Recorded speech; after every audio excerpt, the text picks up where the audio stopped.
General Hospital star breaks silence as Nathan West's deadly trap unfolds. Fans predict Jason Morgan's daring intervention to save Laura, Sonny, and the DI Mirror Empire. Jason won't let Sidwell or Nathan get away with this. The studio lights were dimmed, the cast members were scattered in their dressing rooms, and the air carried that eerie silence that only comes when something massive is brewing. A well-known General Hospital star, who asked to stay unnamed at first, finally broke their silence in an interview that was supposed to be routine. Instead, it ignited a wildfire.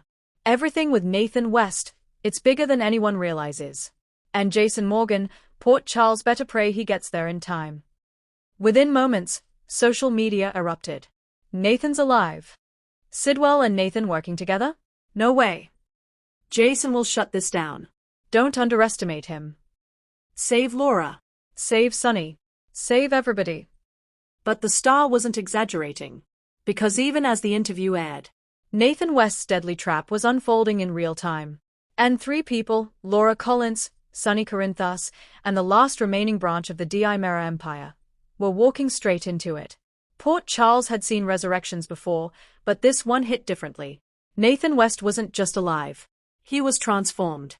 The gentle, moral officer the town once loved had been replaced with a quiet, calculated strategist, one molded by years of isolation, captivity, and the twisted experiments of Dr. Adrian Sidwell, the enigmatic scientist whose shadow had recently fallen across multiple storylines. Sidwell hadn't simply saved Nathan. He had rewired him, enhanced him, weaponized him. Nathan stood at the cliffs by Spoon Island, no longer the man Maxie had loved, no longer the brother Nina had mourned. His eyes, once soft, were steel blue ice. Sidwell approached from behind, his coat whipping in the icy wind. "Everything is ready," Sidwell said.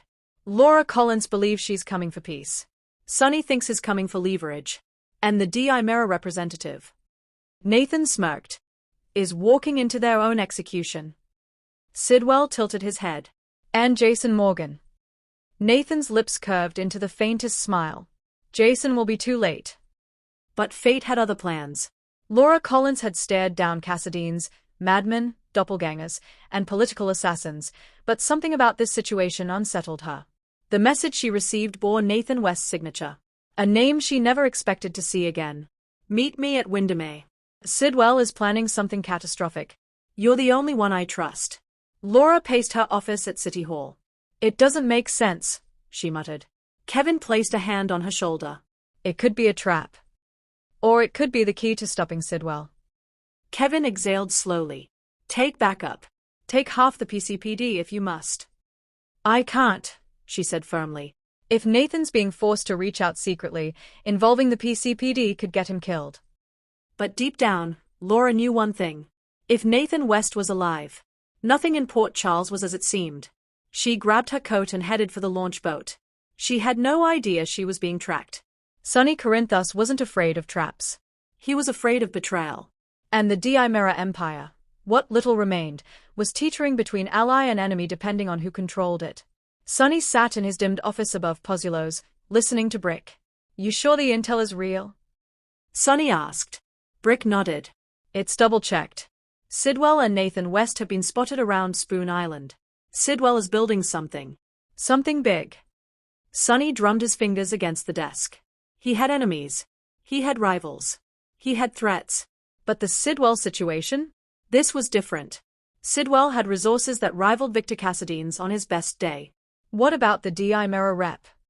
Sonny asked. Brick's expression darkened. "They are already on the way." Sonny stood, adjusting his coat. "Then I'm going to Windermere." Brick blinked. "Alone?" "No," Sonny said quietly. "I won't be alone." Because Sonny had sent a message to one man he knew would answer. Jason.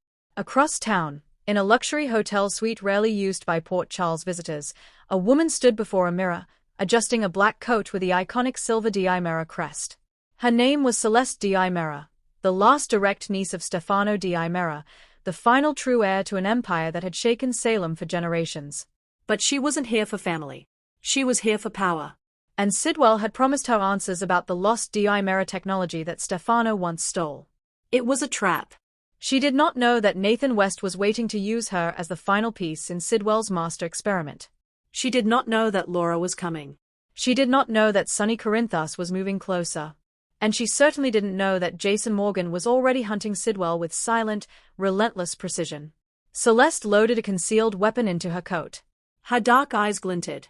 Time for the Dimeras to rise again. She walked into the night, unaware she was stepping onto a battlefield. Jason Morgan didn't need noise. Didn't need backup. Didn't need plans. He needed purpose. And this, Sidwell resurrecting Nathan West, setting traps, luring Port Charles icons to Windermere, was personal.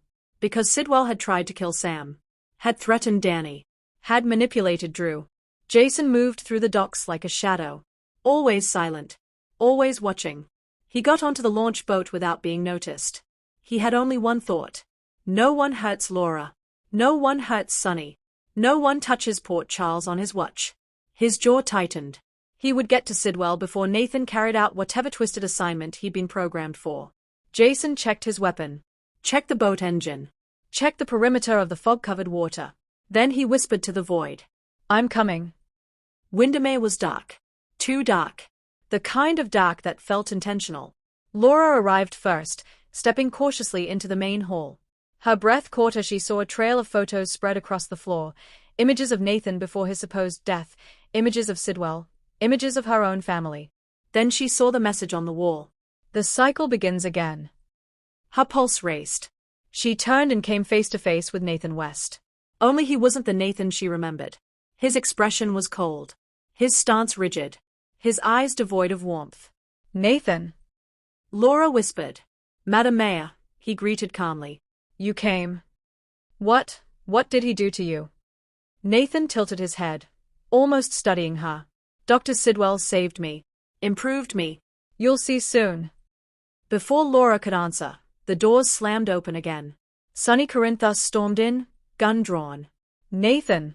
Step away from her. Nathan didn't even blink. Next came Celeste Diimera, heels clicking against the marble, eyes narrowing. What is this? I was told. You were told what you needed, Nathan cut in. Every entrance funneled into the trap Sidwell had engineered. Laura. Sonny. Celeste. 3 leaders. 3 power centers. 3 pieces of Sidwell's puzzle. Then the lights cut out. A voice echoed through the estate. Smooth. Cold. Triumphant. Welcome to the rebirth of power. Sidwell. Dr. Sidwell stepped into a spotlight that flickered on above him. Nathan West was merely the first, Sidwell said. The prototype. The experiment that allowed me to manipulate memories, loyalty, and physical limitations. Nathan stood silently behind him, obedient. Altered. Controlled. You see, Sidwell continued, the world has been ruled by families like yours for too long. Cassadine. Corinthos. Diimera. Collins. Morgan. He looked at Laura. At Sonny. At Celeste. I am dismantling the past to create the future. Celeste's eyes narrowed. You lied to me. Of course I did, Sidwell said lightly. The Dimeras were built on manipulation. I merely borrowed your family's favorite tool. Sonny stepped forward. You're insane. Sidwell smiled. No. I'm inevitable. Nathan raised his weapon. And Sidwell uttered the words that shifted the entire night. Begin phase 1. Before Nathan could fire. Crack. Boom. Glass shattered. A controlled explosion tore open the east wall of Windermere. Smoke billowed. Debris scattered. And through the haze, like a warrior carved from steel and fury, came Jason Morgan. Gun raised. Eyes locked on Nathan. Expression colder than ice. Jason moved with lethal precision, placing himself between Laura and the threat. Sonny smirked despite the chaos. Told you he'd come. Jason didn't look away from Nathan. Drop the weapon. Nathan smiled. You're predictable, Morgan. Jason fired first. Nathan dove. The gunfire echoed through the halls. Jason grabbed Laura and pushed her behind a pillar, shielding her with his entire body. Jason, she exclaimed. You okay? Yes, thank God you came. Sonny joined them, gun raised. We need to get to Sidwell. Jason nodded. But Sidwell wasn't running. Sidwell wanted this. Nathan stepped into full view, stronger than before, faster, enhanced by Sidwell's experiments. Jason squared off with him. Sidwell changed you, Jason said. But I know you. You don't want this. Nathan's jaw clenched. I don't want anything anymore. Sidwell made sure of that. Then he lunged. Jason blocked the first strike, but the second hit hard, a blow that would have dropped most men. Jason stumbled but regained balance instantly. Sonny fired a warning shot. Nathan. Enough. Nathan didn't stop. Jason switched tactics, more defensive, more psychological. Nathan, listen to me. Jason yelled, blocking a vicious kick. Maxie. James. Georgie. They need you. Nathan froze, just for a second. A flicker of humanity. A flicker Sidwell didn't want.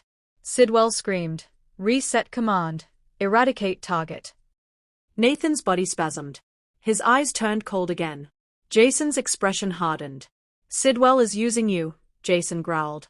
And I'm done playing. Jason struck with precision, disarming Nathan with a swift kick. Nathan staggered. Jason pinned him. Their eyes locked. Fight it, Jason demanded. Fight what he did. Nathan trembled. Jason saw the old Nathan. For 2 seconds. The man he once knew fought to surface. Jason. I didn't want to. Boom. A gunshot tore through the room. Nathan fell. Jason turned. Sidwell had fired. Nathan collapsed into Jason's arms, blood pooling beneath him. Jason, Nathan whispered. Don't let him finish what he started. Jason stared at him with a rare expression, grief mixed with rage. Nathan's hand slipped from Jason's grip. He wasn't dead, but he was slipping away again. Sidwell lowered the smoking gun, completely unmoved. Emotional attachments make you weak, Sidwell said. Nathan was expendable. Phase 2 begins now. Jason stood slowly, and for the first time, Sidwell saw something that made him step back. Jason's eyes. Dark. Cold. Killer eyes. Sonny muttered, Oh, Sidwell, you're screwed. Jason said nothing. He advanced like pure quiet death. Sidwell panicked. Security protocols, activate. Robotic drones descended from the ceiling. Celeste fired at them. Dim eras don't bow to madmen. Laura grabbed Nathan, trying to slow his bleeding. Sonny shot down 2 drones, shouting, Jason. End him. Jason moved through the chaos like water, smooth, efficient, unstoppable.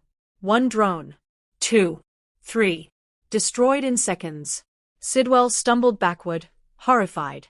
You can't win, Morgan. Jason leveled his weapon. You hurt my family. You hurt my town. He stepped closer. You're done. Sidwell reached for a detonator. But Jason was faster. He shot the detonator clean out of Sidwell's hand. Then he punched Sidwell so hard the scientist slammed into the wall and collapsed. Jason loomed over him. This ends now. Sirens echoed in the distance. Laura held Nathan's hand. Sonny secured Celeste, who had switched sides once Sidwell betrayed her. Brick's voice crackled over the comm device Sonny carried. Backup incoming. Jason cuffed Sidwell with brutal efficiency. Laura approached him, shaking. Jason, you saved us. Jason nodded once. Sonny placed a hand on his friend's shoulder. Couldn't have done it without you. Jason looked at Nathan, who was barely conscious. We bring him back, Jason said. We fix what Sidwell did. Celeste sighed in relief. You may have saved the Di-Mera legacy as well. Jason didn't respond. He was already thinking ahead. Sidwell was alive. Nathan was barely hanging on. And Port Charles had no idea how close it had come to collapse. The next morning, the interview continued. The star who broke silence sat under studio lights, recounting the intense arc. The host leaned forward.